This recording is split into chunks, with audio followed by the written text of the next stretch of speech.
সবাইকে নমস্কার বন্ধুরা।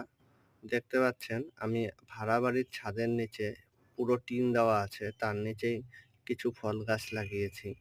যেখানে অল্প একটু রৌদ্র পায় আমি সেখানেই চাষাবাদ করি। আর মানুষের বাড়ির জন্য বেশি পরিষ্কার রাখতে হয়। তা না হলে একটু অসুবিধাই আছে। এই যে দেখুন কি সুন্দর।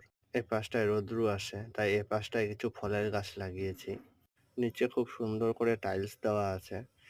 তার জন্য ভালো করে পরিষ্কার করতে হয় যাতে দেখতেও সুন্দর লাগে। এই বেদানা গাছটিতে ২-৩ টে বেদানা হয়ে আছে।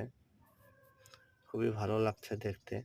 আগামী ২-৩ মাসের মধ্যেই আমার নিজের নতুন বাড়ি তৈরি হয়ে যাবে। অলরেডি কমপ্লিটের দিকেই। পুজোর পরপরই এই সকল গাছ নিয়ে সেখানে চলে যাব এবং সেখানে ভালোভাবে ভিডিও করা যাবে। কারণ এই বাড়িতে বিভিন্ন জায়গায় আমি গাছপালা লাগিয়েছি।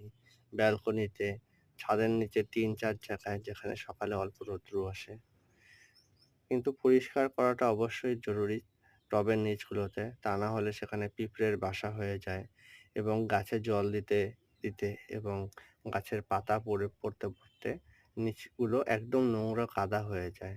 দেখতেও ভালো লাগে না এবং সেখানে পিঁপড়ে এবং বিভিন্ন পোকামাকড়, কীটপতঙ্গের বাসা হয়ে যায়। তাই আপনারা নিজেরা যেখানে গাছপালা করবেন তার তলাটা ভালো করে পরিষ্কার রাখবেন। ১ম এর অবস্থাটা দেখাতে পারলাম না। কারণ মনে ছিল না, পরিষ্কার করার পরে দেখাচ্ছি। খুবই সুন্দর পরিষ্কার হয়েছে এবং বাড়িতে যেহেতু আমার ছোট বাচ্চা আছে, একটি প্রায় ২ বছরের বাচ্চা আছে, আমাদের ছেলে সন্তান রয়েছে। তাই সে নোংরাগুলো উঠিয়ে মুখে দেয়, পাতা-ফাতা। তাই পরিষ্কার রাখলে কি হয়, তার একটি খেলার জায়গাও হয় পরিষ্কার-পরিচ্ছন্ন এবং তার মনও খুব ভাল লাগে। আমার ছেলে এখানে এসে খুব খেলাধুলা করে এবং তার মনটাও ভালো থাকে। আপনারাও বাড়িতে ছোট বাচ্চা থাকলে একটু গাছপালা বাগান করবেন।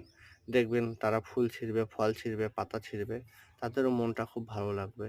সকালে উঠে এই ছোট বাগানের পাশে বসে চা খেতে খুবই ভালো লাগে এবং গাছপালা করলে মনটাও খুব ভালো থাকে।